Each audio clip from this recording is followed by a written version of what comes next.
Bismillahirrahmanirrahim. Assalamualaikum warahmatullahi wabarakatuh dan selamat pagi. Okay, bertemu lagi kita untuk Kimia 4 Sains. Jadi saya akan present slide.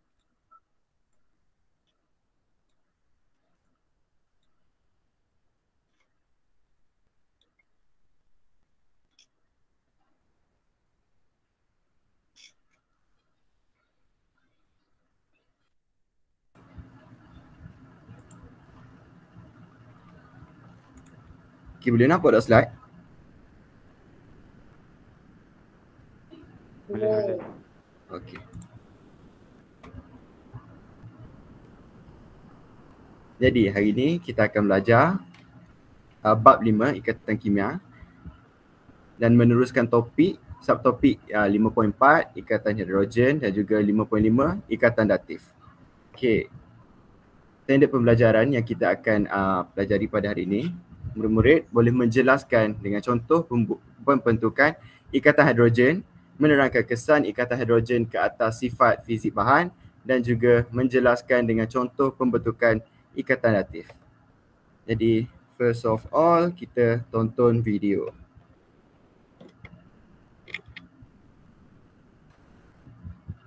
Alright. Boleh dengar ke? Boleh. Boleh. Okey.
Alright.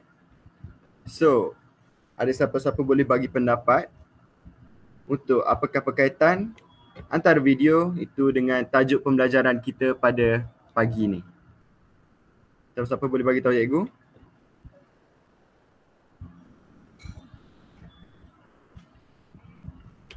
Boleh relate tak apa yang kita nak belajar pada hari ini? Dan kalau tengok dekat tadi, kita telah pelajari untuk subtopik sebelum ni. Dan kali ni, benda yang sama. So, cikgu nak tanya, apakah perkaitan antara video itu dengan tajuk pembelajaran kita pada pagi ni? So, siapa-siapa boleh bantu cikgu untuk bagi tahu pendapat masing-masing.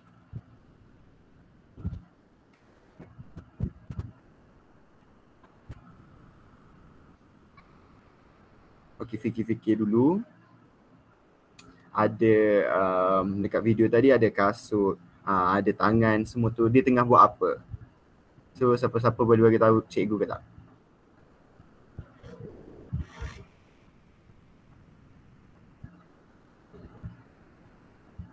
Okey, cikgu panggil nama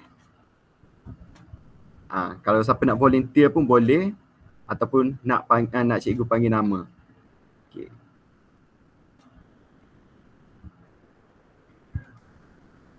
Alright, cikgu nak panggil Faris. Faris ada ke? Ada. Okey. apa perkaitan antara video tu dengan tajuk pembelajaran kita pagi ni?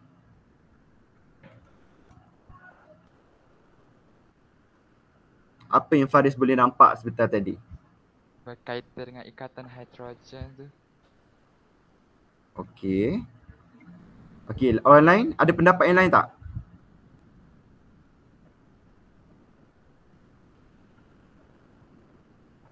Nurul Amira. Amira ada? Ada. Okey. Amira boleh bagi pendapat tak dekat cikgu? Apa yang Amira nampak dekat video tadi? Faris kata tadi ada ikatan hidrogen. So, apa yang Amira nampak? Dia ikat tali kasut. Okey, ikat tali kasut. So, semua betul. Dia berkaitan dengan ikatan. Semua ni adalah jenis ikatan. Yang pertama ni kita tak tahu ikatan apa, tapi berkaitan dengan ikatan lah yang pasti. Okey, seperti mana yang kita telah pelajari sebelum ni, kita ada jenis-jenis ikatan kimia. So, yang pertama kamu telah belajar pada hari Ahad sebelum ni, ikatan ion, yang mana ikatan ion menyatakan ianya terbentuk daripada pemindahan elektron melalui atom logam dan juga atom bukan logam. Okey, seterusnya ikatan kovalen yang juga kamu telah belajar. Okey, yang ni cikgu nak bagi teka-tekilah dekat kamu. Siapa yang boleh ingat dan siapa yang boleh bagi pendapat kamu tentang ikatan kovalen ni? Okey, ada siapa-siapa ingat tak yang apa yang kita telah pelajari sebelum ni? Banyak kali lah untuk kelas hari Selasa pun ada, repeat juga. So, siapa-siapa boleh bagi pendapat tentang ikatan kovalen ni? Nak bagi apa-apa contoh pun okey, nak bagi apa-apa respon pun okey. Cikgu terima sahaja semua keadaan. So nak refer dekat buku teks pun okey. Okey, boleh bukalah muka surat 114. Sebab cikgu nak imbas balik apa yang kamu ingat dan apa yang kamu telah pelajari sebelum ni. Siapa-siapa ada nak respon?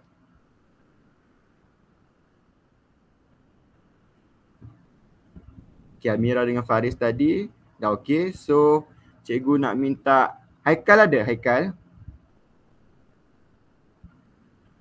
Ada cikgu. Haikal ada.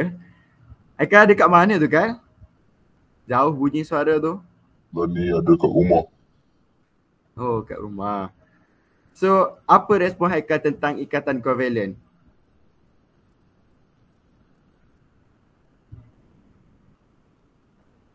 Haikal tahu tak? Sekejap ya, sekejap. Okey.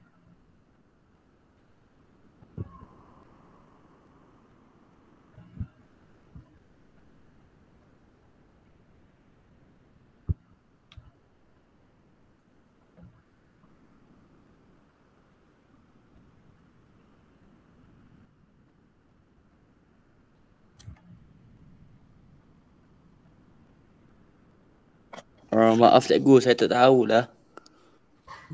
Okey, ada siapa-siapa boleh bantu Haikal tak? Apakah ikatan kovalen tu? Azma ada ke? Ada. Ada. Okey, Azma boleh bantu tak? Haikal. Tak tahulah cikgu. Okey. Online? Online yang hadir kelas saya tu? Yang tahu? Bolehlah bagi tahu dan bagi pendapat dekat kawan-kawan dan cikgu yang ada dekat sini ni. Atikah ada? Ada. Atikah boleh bagi pendapat tak? Apakah ikatan kovalen tu?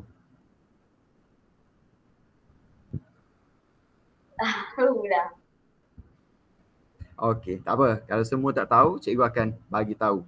Okey, ikatan kovalen ni terbentuk apabila atom-atom bukan logam berkongsi elektron untuk mencapai susunan elektron oktet ataupun duplet yang stabil. Kena ingat keyword atom-atom bukan logam. So, kalau ikatan ion ni, peminatannya antara atom logam dan juga bukan logam. Tapi, ikatan kovalen, ianya atom-atom bukan logam berkongsi elektron untuk mencapai susunan elektron oktet ataupun duplet yang stabil. Nah, boleh ingat? Boleh ingat tak faham? Perbezaan antara boleh. ikatan ion. Dia Perbezaan ada dia antara ikatan ada ego. dan kovalen. Ya, cikgu dah bagi tahu tadi, ada pada muka surat 114. Dan kamu boleh refer untuk bagi pendapat kamu dan semasa kita belajar ni lah. Okey, jenis ikatan yang seterusnya, ikatan hidrogen yang kita akan pelajari sebentar lagi. Seterusnya ikatan datif juga pada hari ini dan ikatan logam yang terakhirlah untuk subtopik untuk topik ikatan kimia. Tapi ikatan logam kita akan belajar pada minggu hadapan. So kita pergi ke secara perlahan-lahan. Okey. Untuk persoalan utama, apa yang kita nak belajar pada hari ini, iaitu apakah peranan ikatan hidrogen dan ikatan datif dalam kehidupan harian kita. So, lepas ni kamu akan pelajari dan fahami sedikit untuk ikatan hidrogen dan datif ni dan kamu akan nampak apa ianya berlaku dalam hidup kita seharian ni. So, okey. Cikgu pasti antara kamu akan ada soal dan tanda tanya lah untuk subtopik ni dan mengapa kamu kena belajar. Refer balik kepada tadi, kita kena tahu kimia ni adalah asas dalam kehidupan kita. Okey, kita pergi kepada subtopik yang pertama iaitu ikatan hidrogen. Okey, dekat sini cikgu ada bagi bold. Dah bagi bold siap-siap dekat kamu untuk faham setiap apa yang maksud ada dekat ikatan hidrogen ni dan juga boleh juga refer dekat buku teks muka surat 117. Okey, ikatan hidrogen ni membawa maksud kepada daya tarikan antara atom hidrogen yang mempunyai ikatan dengan atom yang tinggi keelektronegatifan iaitu atom nitrogen, oksigen dan juga fluorin. So, kejap lagi kamu akan pelajari ciri-ciri yang ada dekat ikatan hidrogen ni sendiri. Nak bagi lebih mudah dan nak bagi lebih faham kepada kamu semua. Alright. Okey, ini adalah ciri-ciri. So, yang pertama, ikatan hidrogen ni mempunyai ikatan antara molekul. Kalau molekul yang kita tahu, cikgu nak ambil contoh satu, iaitu air. Air yang mempunyai molekul H2O. Dan ini adalah molekul air yang pertama dan ini adalah molekul air yang kedua. Okey, buruk sikit tulisan, minta maaf. So, ini adalah ikatan antara molekul. Tapi ini tak jadi lagi. Tapi kalau kamu tengok, yang ini ada 4 ni. Ini adalah bukan antara. Tapi ini adalah ikatan dalam molekul, iaitu ikatan kovalen. Sebabnya dia atom-atom bukan logam ni, dia oksigen dan juga hidrogen ni adalah atom-atom bukan logam. Ianya berkongsi elektron untuk mencapai susunan elektron oktet yang stabil, elektron duplet dan oktet yang stabil. So ini adalah ikatan dalam molekul lah. Dan dia tak ada apa-apa lagi, tak membawa maksud lagi. So ini adalah ikatan antara molekul. Inilah antara molekul. Kalau refer balik dekat kat buku teks pun boleh, dekat maksud pun dia kata daya tarikan antara atom hidrogen. Ini adalah atom hidrogen dan ini adalah oksigen. So dekat buku teks adanya dia kata tarikan elektronegatif yang tinggi. So ada 3 benda tadi. Okey. Dan ini berlakunya ikatan hidrogen lah. Mana cikgu bagi tahu sebentar tadi.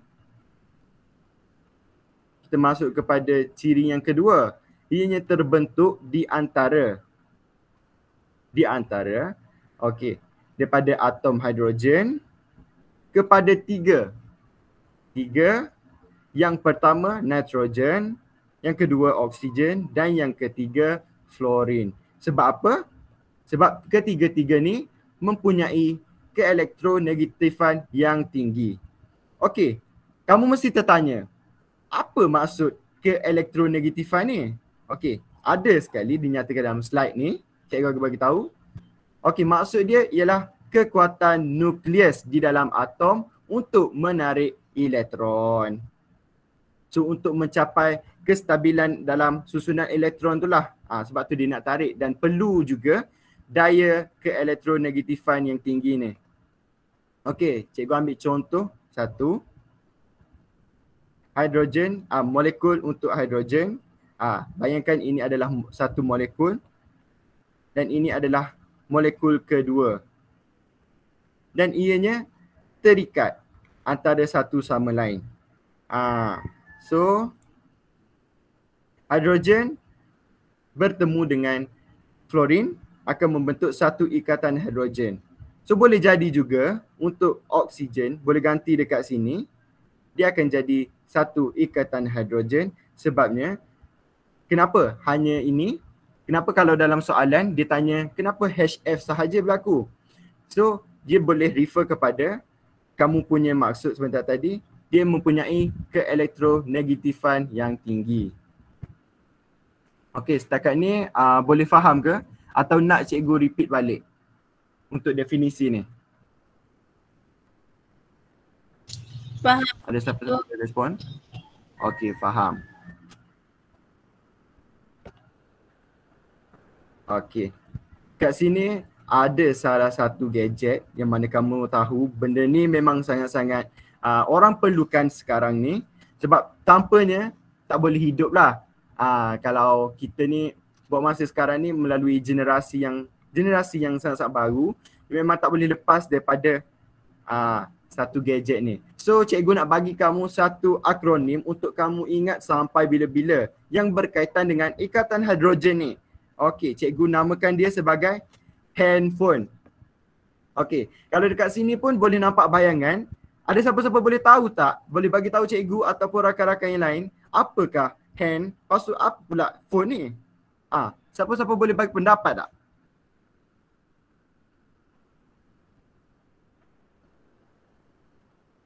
Okey. Ada? Amira ada buka mic tadi. Cuba Amira bagi pendapat Amira. Apa hand? Apa phone tu? Hand tu H2 hydrogen. Okey. F tu fluorine. Okey. O oxygen. N nitrogen. Okey, betul. Betul apa yang Amira kata sebentar tadi. So, ingatlah akronim ni, handphone ni bagi memudahkan kerja kamu untuk ingat sampai bila-bila. Bagi ikatan hidrogen. So, kenapa phone saja, fluorine, oksigen, nitrogen ni, dia disebabkan oleh daya keelektronegatifan yang tinggi yang boleh terikat kepada hidrogen. Okey.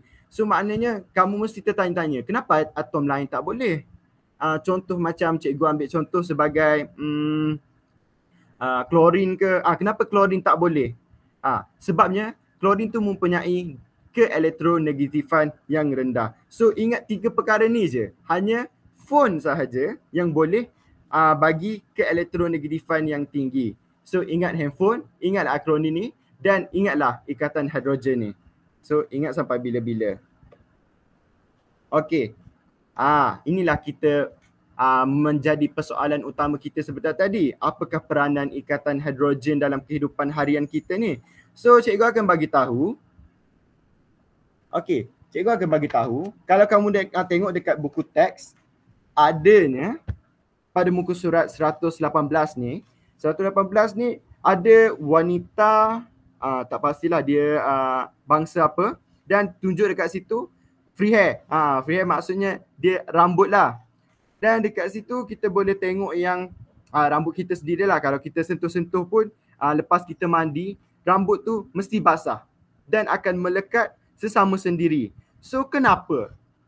Jadinya boleh tengok dekat situ adanya molekul protein yang ada dekat kita punya rambut ni. Dekat rambut ni, tak kira panjang lah pendek ke, dia mesti ada ikatan molekul protein dan terikat kepada hidrogen. Dan molekul protein tu ada hidrogen. So bila rambut yang basah, datangnya air, adanya air dekat situ. Dan air tu boleh jadi molekul H2O. Kita gantikan sebagai molekul H2O. So ianya akan terikat sama sendiri disebabkan oleh adanya ikatan hidrogen. Boleh faham tak? Boleh faham tak setakat ni? Boleh. Okey. Amirah je yang respon ni, yang lain faham ke? Ada ke sekali? Faiz ada ke? Faiz ada ke? Ada. Faiz faham? Faham. Siapa nama? Afif ada? Ada. Afif boleh faham? Apa Alright. Okey, sambung balik kepada air, rambut dan juga air sebentar tadi. Dia terikat antara satu sama lain. So, dekat situ adanya muncul, macam contoh cikgu bagi tadi, H dan juga O. Terikat antara satu sama lain. Macam ni lah. Ada molekul protein. Molekul protein ni ada oksigen lah. So, dia akan terikat kepada H, air. Terbagilah. O terbagi pada H. So memang terikat pada sesama sendiri. Refer balik kepada kertas pula.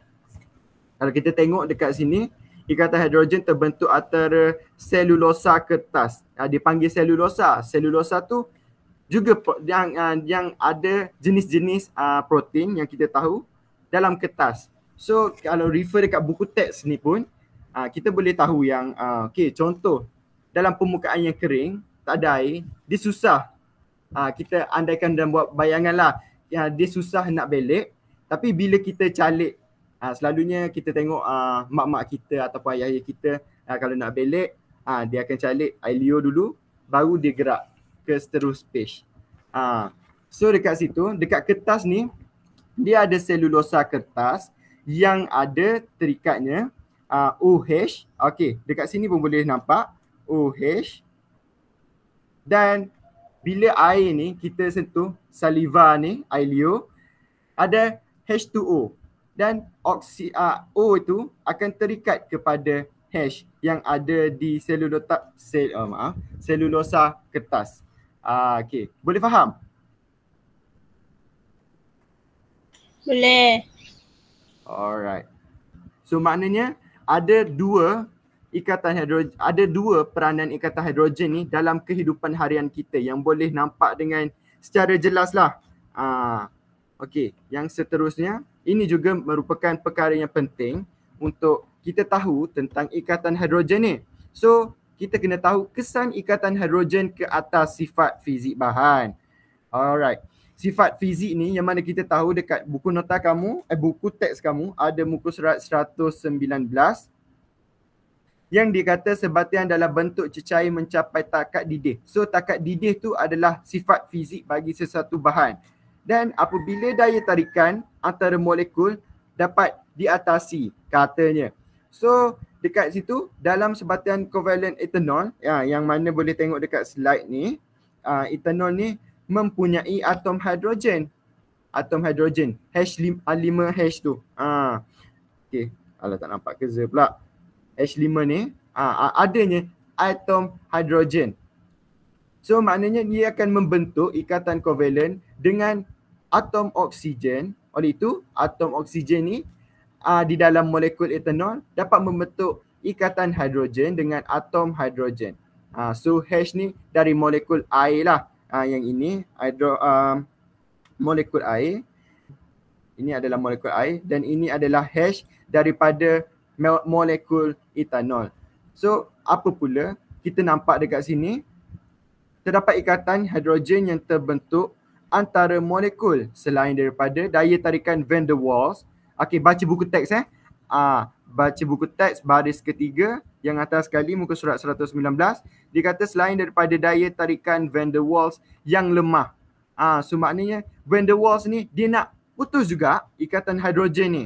Sebabnya ikatan hidrogen yang mana kita tahu ikatannya yang sangat kuat dan memang sangat-sangat susah diputuskan.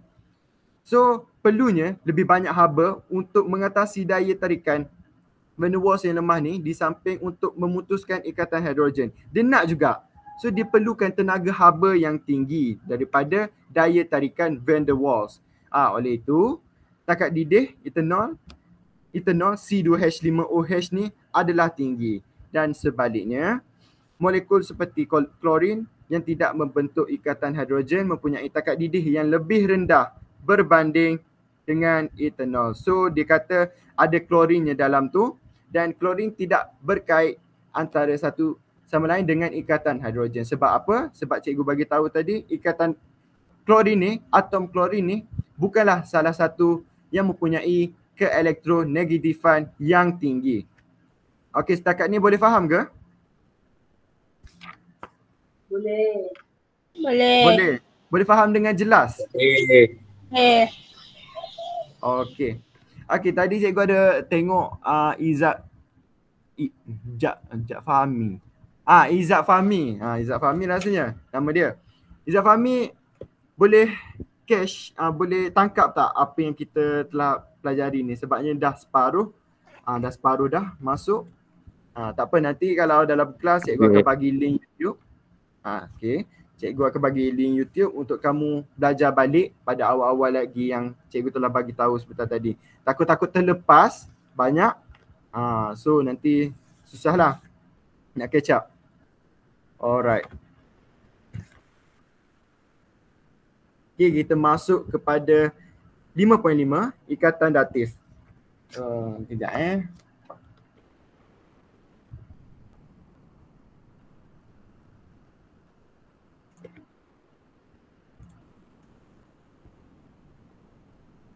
Okay, kita bagi rest dulu kejap. Sebab nak masuk subtopik yang baru ni, nak bagi fresh sikit, takutnya tepu. Sebab tadi pun dah belajar fizik, agak tepu juga. Dan harapnya kamu fahamlah untuk 5.4 sebentar tadi untuk ikatan hidrogen. Yang mana hanya 3 sahaja. 3 atom sahaja yang bukan bergabung, yang terikat kepada molekul kepada atom hidrogen.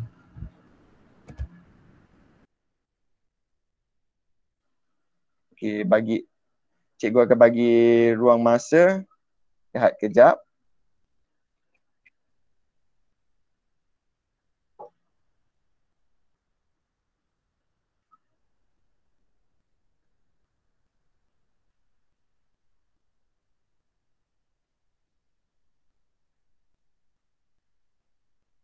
Izzat ada nak cakap apa-apa ke? Tak ada ego. Harapnya Izzat boleh catch up lah. Kalau tak faham boleh tanya dan PM cikgu. Boleh Izzat? Boleh ego. Alright. Izzat ada kat mana sekarang? Kat rumah. Rumah tu rumah mana? Kat mana? Cucu Puteri. Okey.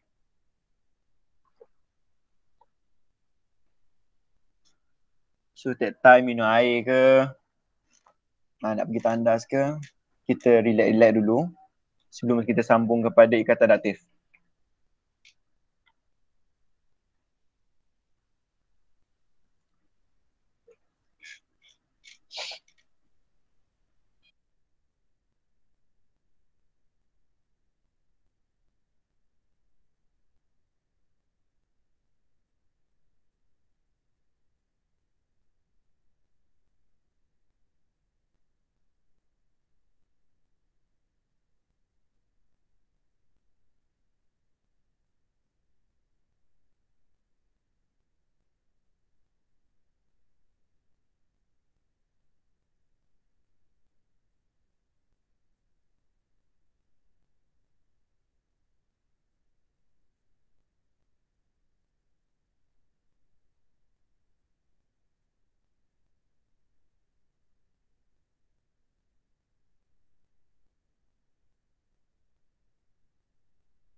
Okey, kita sambung.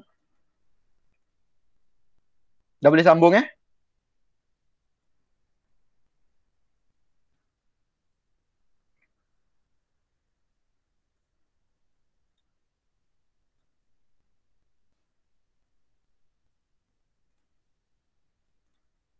Okey, kita masuk kepada ikatan datif ataupun ianya dikenali sebagai ikatan koordinat. So koordinat tu membawa masuk kepada susunan yang tetaplah. Okey. Ikatan datif ni merupakan sejenis ikatan kovalen. Yang mana ikatan kovalen ni kamu telah pelajari sebelum ni. Mana elektron akan berkongsi daripada satu atom bukan logam dengan bukan logam yang lain. Okey. Samalah, pasangan elektron yang dikongsi berasal daripada satu atom sahaja. Okey, untuk ikatan kovalen atau bukan logam berkongsi elektron untuk mencapai susunan elektron oktet atau duplet yang stabil. Refresh balik je.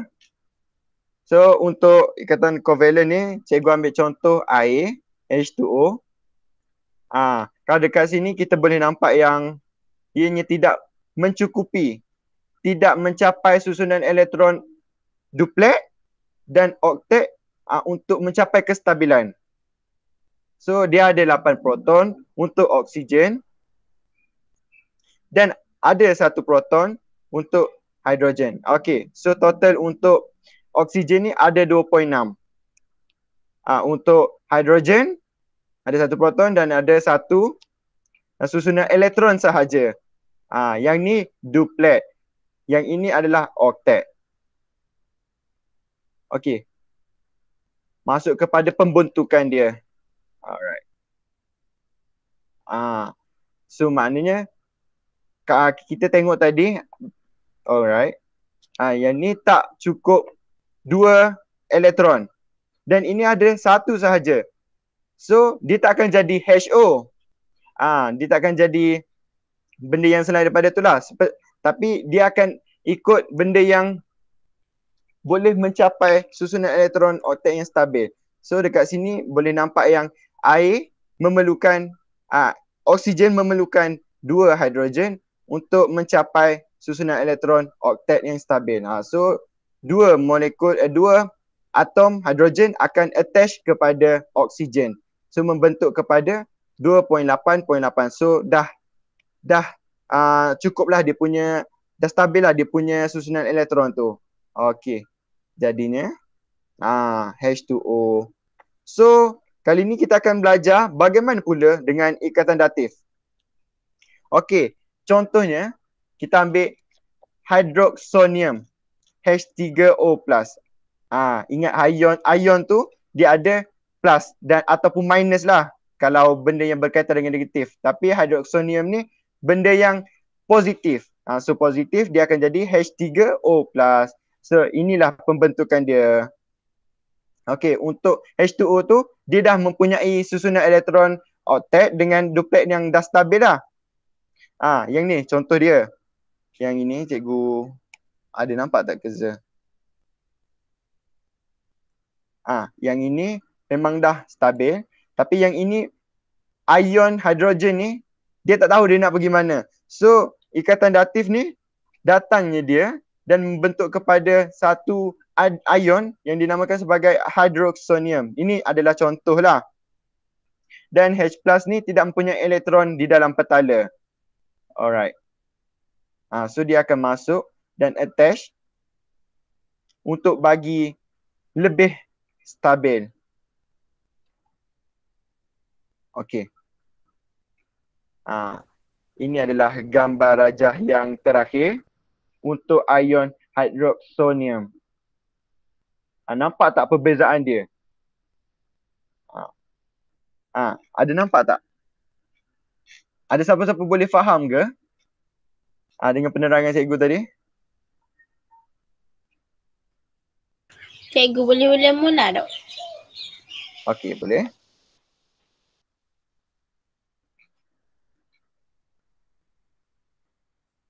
Okey, untuk ikatan datif ni, kita ambil contoh dia sebagai hydroxonium iaitu H3O+.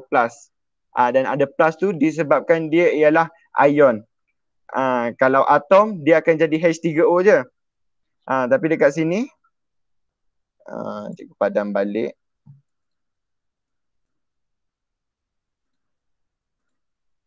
Ni adalah H2O.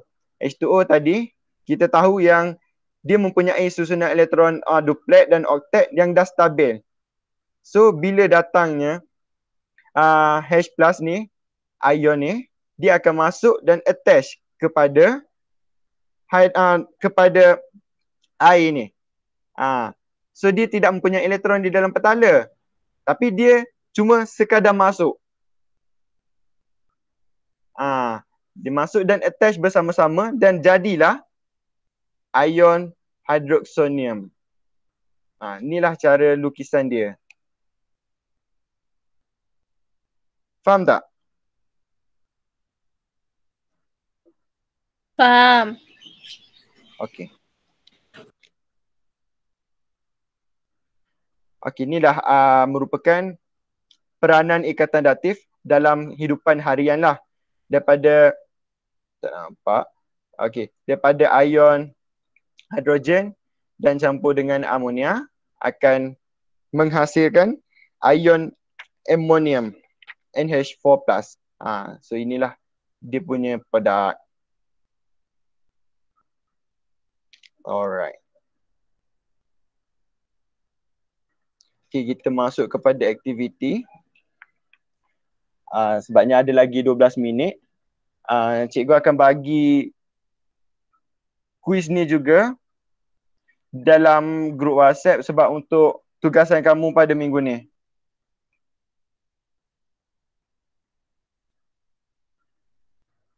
Okay, ni link. Kalau siapa-siapa boleh buka, ada line yang baik, bolehlah buka.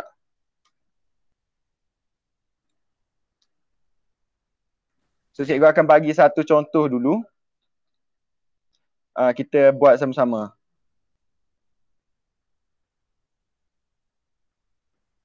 Sekejap tak ada bunyi.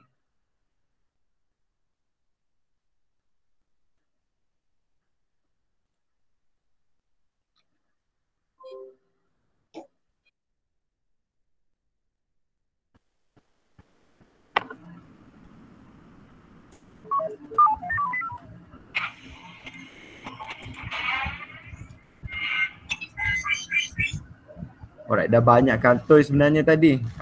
Tadi soalan random. So pergerakan dia macam ni je. Kamu perlu cari jawapan. Dan ini kamu anggap sebagai coronavirus lah. Nak cari manusia kan macam biasa. Kita tahu dia menyusahkan manusia. So soalan adanya dekat bawah ni. Apakah perbezaan antara ikatan hidrogen dengan ikatan kovalen? Alright. Untuk ikatan hidrogen yang mana kamu telah pelajari sebentar tadi, ianya berada ataupun wujud antara molekul. Manakala ikatan kovalen. Okey, cikgu pergi try jawapannya ni. Okay, kalau betul-betul lah ya. So itulah contoh yang pertama. Okey. Setakat ni boleh faham tak? Apa permainan ni cuba jelaskan dekat kita. Sebab cikgu nak bagi satu contoh je. Dan yang lagi 9 soalan kamu kena buat sendiri. Based on cikgu dah bagi link lah dekat chat box tu. Kalau tak dapat link dekat chat box tu, cikgu akan bagi dekat grup WhatsApp lah. Untuk kamu buat sehingga cikgu bagi masa dalam hari Sabtu pukul 11.59 malam. Okey. Izzat apa okey tu Izzat?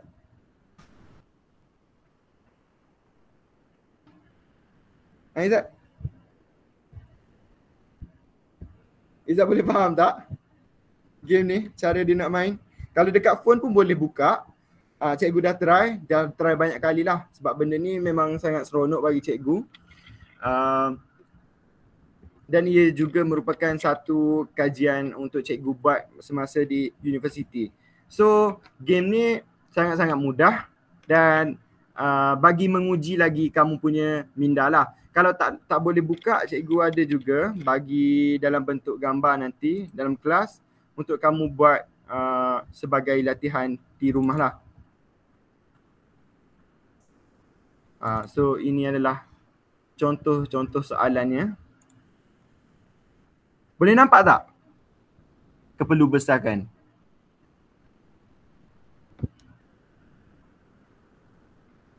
Okey, ada 10 soalan. Satu tadi dah terjawab.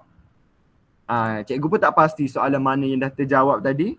So dekat sekolah nanti, dekat rumah nanti bolehlah buat sendiri. Cikgu tak nak kamu salin balik soalan ni. Cikgu nak kamu bagi dalam bentuk 1A ke, 2B ke, 3C ke, 5 dan semua seterusnya. So bagi yang jawapan sahaja cikgu nak. Kalau boleh buka dekat game, kalau boleh buka direct dekat game ni, teruskan je. Sebabnya bila dah masuk akan ada nama dan ada senarai nama yang dah bagi jawapan dan ada leaderboard lah.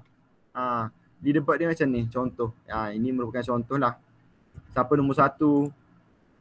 Okey, untuk kefahaman kamu pasal tajuk 5.4 dan juga 5.5. Okey. Boleh faham setakat ni? Ada apa-apa soalan? Boleh cikgu. Boleh, tak ada. Boleh, tak ada masalah untuk buat tugasan ni? Cikgu harap memang sangat-sangat tak ada masalah lah. Sebabnya risau juga dekat rumah, kita banyak kerja lain lagi. So hanya 10 soalan saja untuk menilai kamu punya kefahaman tentang bab subtopik 5.4 dan juga subtopik 5.5 ni. Alright. Okay. Boleh jelas. Amira ada nak kata apa-apa ke? Tak ada, cikgu. Okay. Kalau tak ada, bolehlah kita tamatkan. So, cikgu akan bagi link ni banyak kali nanti untuk kamu faham dan masuklah. Kamu pernah main ke game macam ni? Pernah kan? Pernah. Okey, kalau pernah tak ada masalah lah untuk buat. Sebabnya boleh nampak senang lah. Okey. So itu sahaja daripada cikgu. Cikgu bagi kepada Cikgu Manaf untuk sambung kita punya ikatan kimia bab 5 ni.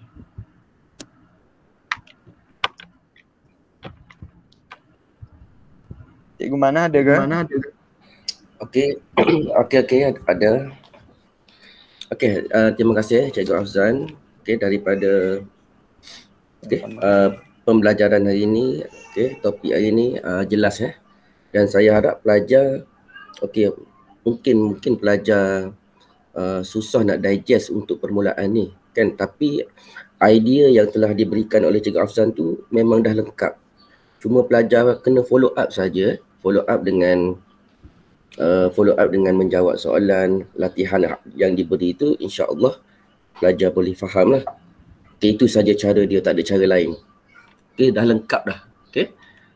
Okay, baik, cuma satu saya nak buat rumusan berkaitan dengan yang tadi. Okay, yang mungkin boleh pelajar faham sikit lagi lah ataupun nampak lagi.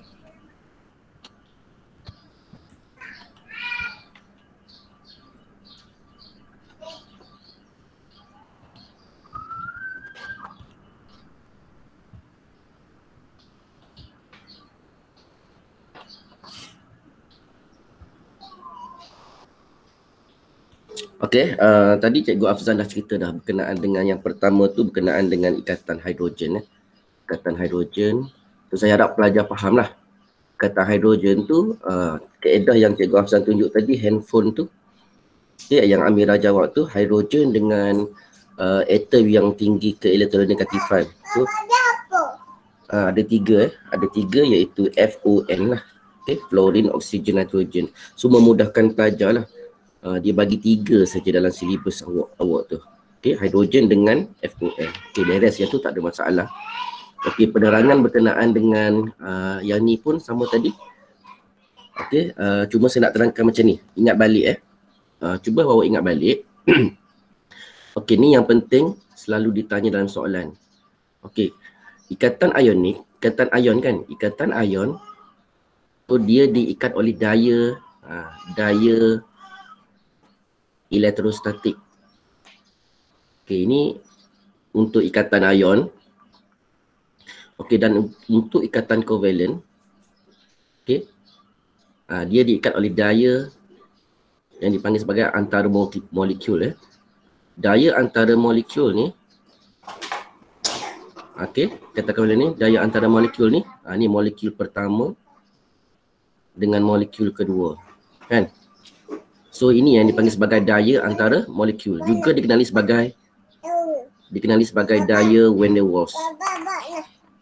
Okey, daya antara molekul tu adalah daya van der Waals.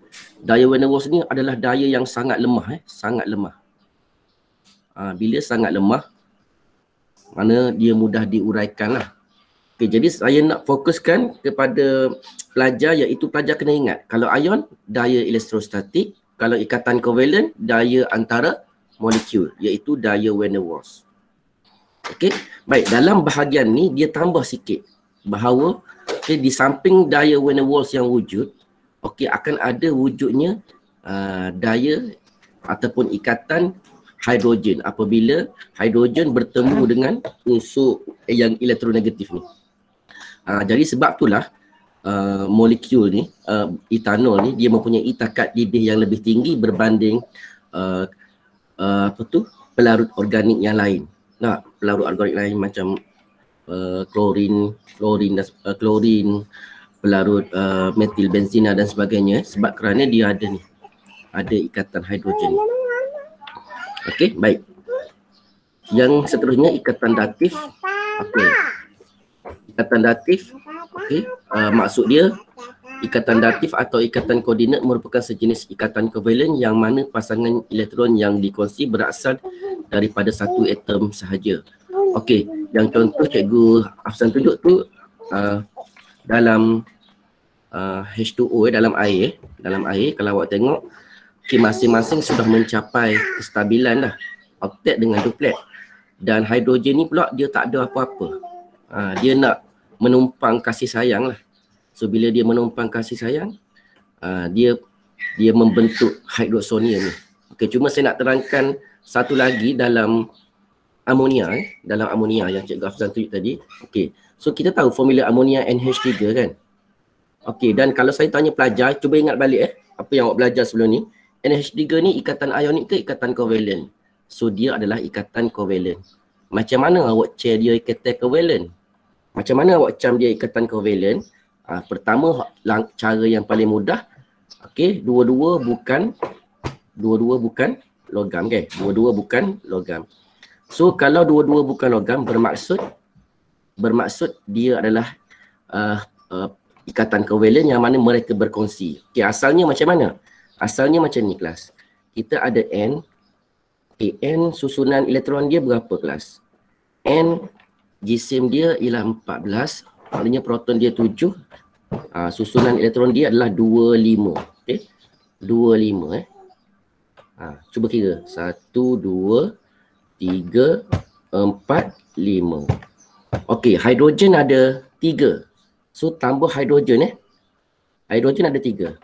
Okey. Hidrogen dia punya susunan elektron 1 saja. Okey, 1. Hidrogen yang kedua 1. Hidrogen yang ketiga 1. Okey, ini asal dia. Untuk amonia dulu, ikatan kovalen Jadi semua ingat dia tidak boleh pindahkan elektron. Mereka kena kongsi. Kalau hidrogen ni pindahkan elektron, maknanya hilanglah elektron dia. Tak boleh pindah Dalam kes ni, mereka dua-dua bukan logam, mereka kena kongsi. So, cuba awak bayangkan kat mana yang boleh dikongsi. Nampak tak? Sini ada 1. Okey.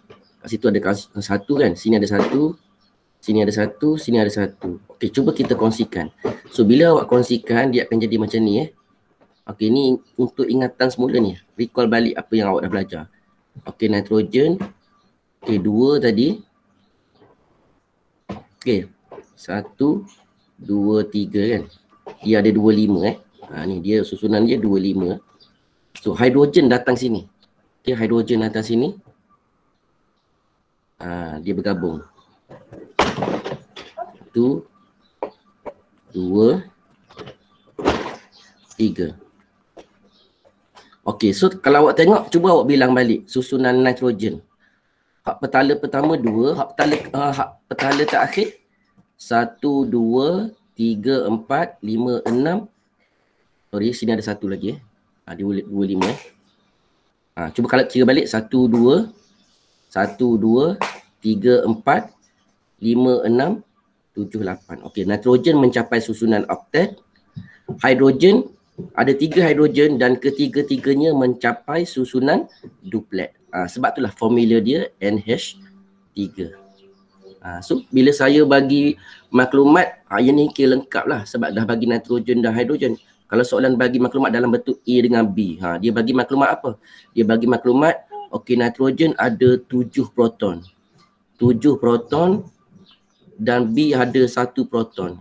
So itulah soalan yang sebenar, dia bagi maklumat macam ni sahaja. Dan awak kena masak dia. 7 proton, 7 elektron, 2, 5. 1 proton, 1 elektron, susunan dia 1. So kita boleh buat ni formula ikatan kovalen ni. Okey, baik. Sekarang ni macam mana saya nak kaitkan dengan ikatan datif yang baru diceritakan tadi. Okey, ikatan datif ni bermakna dia akan bertambah dengan satu gagi hidrogen, yang mana hidrogen ni tak ada apa-apa, tak ada harta. Macam kejadian air tadilah. Okey, dia tiada harta dan dia bercas positif. Kenapa? Sebab dia sudah bebaskan elektron. Dia tak ada elektron. Kan? Dia macam ni. Proton dia tak berubah. Proton dia 1. Elektron dia kosong. Cuba awak fikir, kalau proton dia 1, elektron dia kosong, positif dengan negatif, apa akan jadi? Positif 1 kan?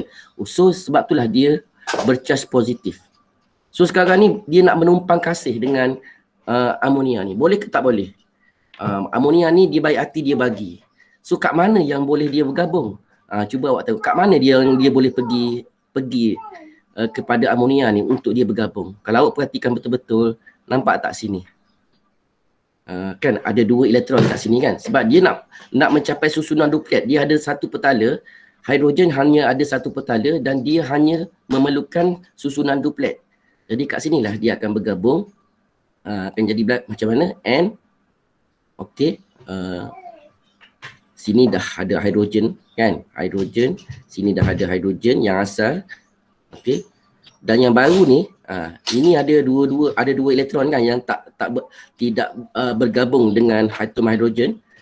So kat sinilah hidrogen yang baru ni pergi. Kan hidrogen ni tidak menyumbang pun. Cuma dia ambil, dia berkongsi saja.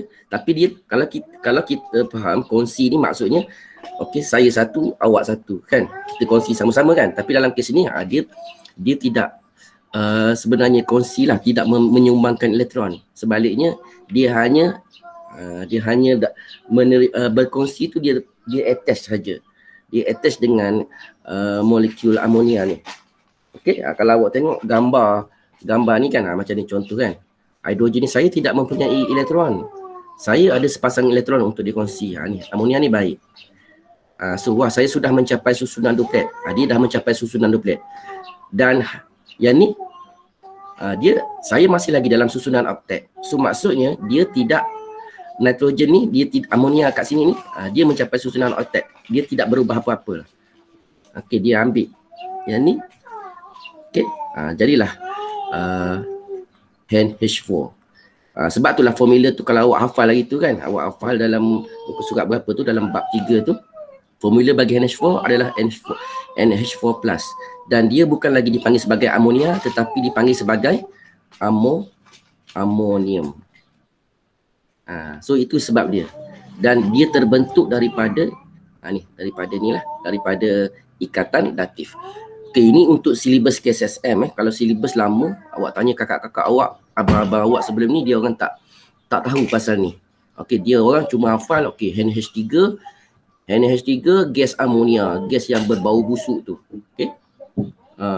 NH4, ini ion, ion amonium. Dia hafal macam tu sahaja. So awak ada kelebihan, awak tahu lagi ilmu lebih tinggi daripada dia orang lah. Okey, itu saja yang saya nak terangkan, okey, supaya awak nampak apa itu ikatan datif, apa itu ikatan ikatan hidrogen kan. So kita belum sentuh lagi ikatan logam lagi Cikgu Hafzan. Belum. So yang tu kita akan Cikgu Hafzan akan terangkan sekali lagi lah dalam kelas kita yang minggu depan nanti. Okey, itu saja Cikgu Hafzan. Terima kasih. Okey. Terima kasih Cikgu Manaf atas penerangan rumusan sebentar tadi. So terima kasih kepada pelajar yang hadir pada pagi ni. So cikgu harapkan terus bersemangat untuk minggu-minggu yang akan datang dan selamat maju jaya untuk buat test tu, untuk buat tugasan tu, dan diharapkan siap dengan sempurna. So boleh bagi tahulah rakan-rakan yang lain untuk buat sama-sama nanti. Okey, sekian saja kelas daripada kita pagi ni. Assalamualaikum dan selamat bersurai. Salam. Terima kasih cikgu. Salam.